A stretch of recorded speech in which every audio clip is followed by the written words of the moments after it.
Star Trek has a surprising 20-year gap with no Enterprise. Star Trek's Starfleet had no USS Enterprise in active service 20 years before Star Trek: The Next Generation, and this has even happened before. The Starship Enterprise is not just the signature vessel of Star Trek, it's one of the most recognizable and iconic spaceships in pop culture. Even non-Star Trek fans can identify the saucer and sweeping nacelles of the USS Enterprise and can name its most popular commanders, Captain James T. Kirk William Shatner and Captain Jean-Luc Picard Patrick Stewart.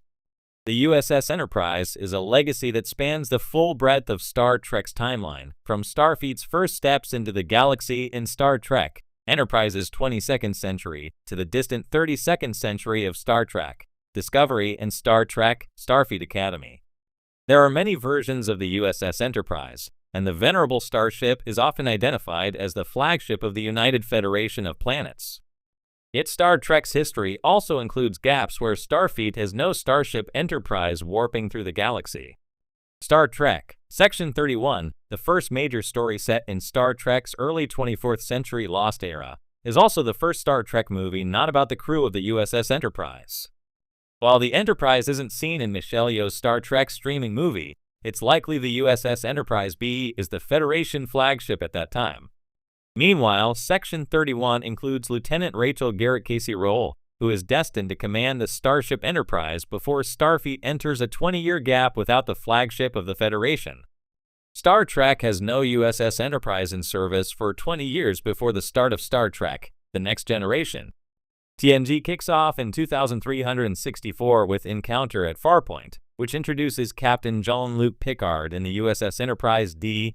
The Galaxy-class Enterprise D is brand new when TNG begins, and Picard is still assembling his full crew complement, including picking up his new number 1, Commander Will Riker Jonathan Frakes at Farpoint Station.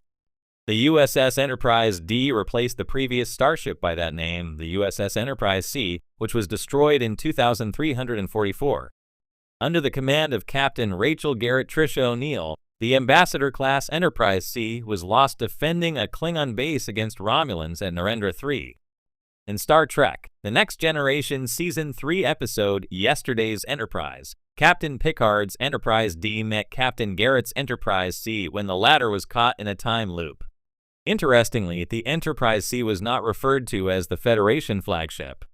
Starfleet waited 2 decades to replace the USS Enterprise after Captain Garrett's vessel was lost. Interestingly, the Enterprise C was not referred to as the Federation flagship, which was a distinction given to the USS Enterprise D in Star Trek: The Next Generation. Star Trek later retconned previous versions of the Enterprise as the Federation flagship in Star Trek: Strange New Worlds as well as in J.J. Abrams' Star Trek movies. It's possible the Enterprise C was not the Federation flagship, but Star Trek's retcon could have changed this. Star Trek had an even longer gap where Starfleet lacked a Starship Enterprise. Captain Jonathan Archer's Scott Bakula Enterprise NX-1 was retconned as the first Starship Enterprise when Star Trek: Enterprise was created as a prequel to Star Trek, the original series. Archer's NX-1 traveled the galaxy for 10 years, from 2151 to 2161. At some point after Star Trek: Enterprise ended with Season 4, the NX-1 was refit and rechristened as the USS Enterprise. Starfleet then went 84 years without a Starship Enterprise. For a franchise that built itself around a starship named Enterprise, Star Trek made a boldly curious decision. There was a stretch of nearly 2 decades where no version of that iconic ship was front and center.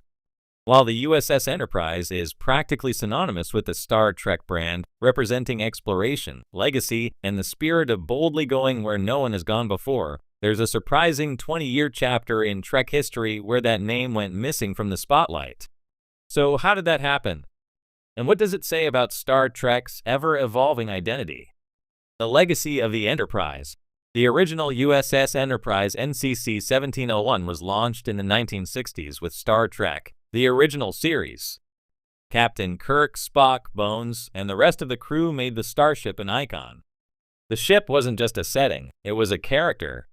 It symbolized the Federation's hopes, the bold dreams of Gene Roddenberry, and the unyielding push into the great unknown.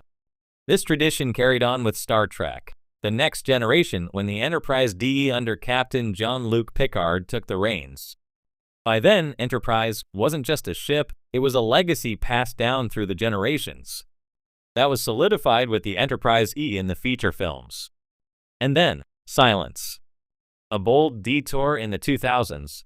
After the end of Star Trek, Enterprise in 2005, a prequel that depicted the earliest days of the Federation aboard the Enterprise NX-1, Star Trek entered a curious void. For nearly 2 decades, there would be no mainline Star Trek show or movie set aboard any ship bearing the name Enterprise. That's right, from Enterprise's cancellation in 2005 until the reveal of the Enterprise G in Star Trek Picard Season 3 2023, no live-action Star Trek production prominently featured an Enterprise. Instead, fans spent years following crews aboard other vessels, the Discovery, the Titan, the Shenzhou, and more. While these ships carried the torch of Starfleet's mission, the absence of the Enterprise was like watching a Star Wars saga with no mention of Jedi. The DNA was there, but something essential was missing. Why was the Enterprise missing? This 20-year gap wasn't accidental. It was part of a larger shift in the way Star Trek told its stories. During the 2000s and 2010s, there was a clear desire among creators to break from tradition and try new angles. Star Trek Discovery began in 2017 and deliberately avoided the Enterprise to carve out its own narrative space. When Captain Pike and the Enterprise finally appeared in Season 2, it was a thrilling callback, but still not the main focus. Meanwhile, Star Trek Picard focused on a retired Jean-Luc Picard and his new adventures aboard the La Sirena and later, the Titan A. There's also a meta-narrative at play. The Enterprise was perhaps too iconic. Any ship with that name carries immense expectations. It must live up to Kirk, to Picard, to Archer. By removing the Enterprise from the equation, newer shows freed themselves to reimagine Star Trek's tone, structure, and themes. The Enterprise returns. It wasn't until the final episode of Picard Season 3 that Star Trek boldly went back to its roots. With Captain 7 of 9 at the helm, the Titan A was rechristened the USS Enterprise G. It was a powerful moment, not just for the story, but for longtime fans. For the first time in nearly 2 decades, Star Trek was officially putting the Enterprise name back in the spotlight and passing the torch to a new, diverse, and compelling crew. It felt earned. After years of expansion, experimentation, and breaking with tradition, the reintroduction of the Enterprise felt like a homecoming. But it also raised an interesting point. Star Trek doesn't need the Enterprise to be Star Trek. And yet, when the name does return, it reminds us why the ship matters in the first place. What's in a name? Why does this matter? Because the Enterprise isn't just a ship, it's a promise. It's a promise that Star Trek will always strive for exploration over war, diplomacy over conquest, and curiosity over fear. The ship is a metaphor, a vessel not just through space, but through storytelling. When the Enterprise is on screen, there's a gravity to the narrative. It's the flagship of not just Starfleet, but of the franchise's ideals. So when that name was missing for 20 years, fans felt it. Not because the stories weren't good, many were, but because the soul of the franchise was slightly adrift. Final thoughts. The Enterprise isn't just a ship. The 20-year absence of an Enterprise-led series or movie was strange, bold, and in retrospect, fascinating. It allowed Star Trek to stretch, grow, and evolve. It made room for new kinds of stories. But it also made one thing clear. No matter how far Trek goes, the Enterprise is still its North Star. Now, with a new crew aboard the